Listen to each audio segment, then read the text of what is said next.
जय श्री राम दोस्तों, आज हम बात करेंगे शिवलिंग के बारे में। शिवलिंग क्या है, शिवलिंग का महत्व क्या है और शिवलिंग के 5 ऐसे अनसुने रहस्य के बारे में बात करेंगे जिसके बारे में बहुत कम लोग जानते हैं। शिवलिंग क्या है, जैसा कि आप सभी को पता है, हर किसी को संस्कृत का ज्ञान नहीं होता, तो आइए इसका अर्थ जाने और भ्रम से बचे। इसका अर्थ संस्कृत में चिन्ह यानी प्रतीक होता है। जैसे पुरुष लिंग का अर्थ होता है पुरुष का प्रतीक और स्त्री लिंग का अर्थ होता है स्त्री का प्रतीक, उसी प्रकार शिवलिंग का अर्थ है शिव का प्रतीक। अब शिवलिंग क्या है? शून्य, आकाश, अनंत, ब्रह्मांड और निराकार परम पुरुष का प्रतीक होने से इसे लिंग कहा गया है। भगवान शिव का निराकार स्वरूप शिवलिंग है। शिवलिंग का शास्त्रों में अर्थ बताया गया है परम कल्याणकारी, शुभ, सृजन ज्योति। संपूर्ण ब्रह्मांड और हमारा शरीर इसी प्रकार है। भूकुटी के बीच स्थित हमारी आत्मा, या कहें कि हम स्वयं भी इसी तरह है। शिवलिंग का गलत अर्थ बताने वाले या तो अज्ञानी है या वे जानबूझकर ऐसा करते हैं। खैर, आइए जानते हैं शिवलिंग के 5 अद्भुत रहस्य। पहला, ब्रह्मांड का प्रतीक। संपूर्ण ब्रह्मांड उसी तरह है जिस तरह की शिवलिंग का रूप है, जिसे जलाधारी और ऊपर से गिरता पानी है। शिवलिंग का आकार प्रकार ब्रह्मांड में घूम रही हमारी आकाश गंगा और उन पिंडों की तरह है जहां जीवन होने की संभावना है। वायु पुराण के अनुसार प्रलय काल में समस्त सृष्टि जिसमें लीन हो जाती है और पुनः सृष्टि काल में जिसमें सृष्टि प्रकट होती है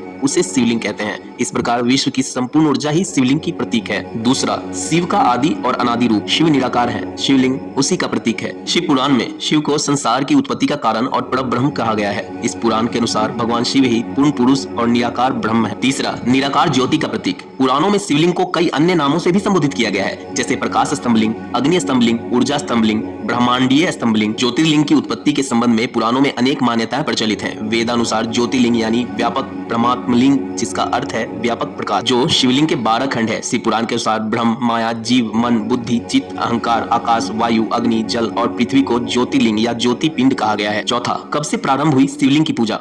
भगवान शिव ने ब्रह्मा और विष्णु के बीच श्रेष्ठता को लेकर एक विवाद को सुलझाने के लिए एक दिव्य लिंग को प्रकट किया था। इस ज्योतिर्लिंग का आदि और अंत ढूंढने के लिए ब्रह्मा और विष्णु को शिव के परब्रह्म स्वरूप का ज्ञान हुआ। इसी समय से शिव को परब्रह्म मानते हुए उनके प्रतीक रूप में ज्योतिर्लिंग की पूजा आरंभ हुई। शिवलिंग और शालिग्राम को भगवान शंकर और विष्णु का विग्रह रूप मानकर इसकी पूजा की जानी चाहिए। पांचवा, प्राचीन सभ्यता में शिवलिंग। पुरातात्विक निष्कर्षों के अनुसार प्राचीन शहर मेसोपोटामिया और बेबीलोन में भी शिवलिंग की पूजा किए जाने की सबूत मिले हैं। इसके अलावा मोहनजोदड़ो और हड़प्पा की विकसित संस्कृति में भी शिवलिंग की पूजा किए जाने के पुरातात्विक अवशेष मिले हैं। तो दोस्तों, आशा करता हूँ आपको ये जानकारी बहुत अच्छी लगी हो। आप अपने इस चैनल को सब्सक्राइब करें और अपने धर्म के बारे में जानें।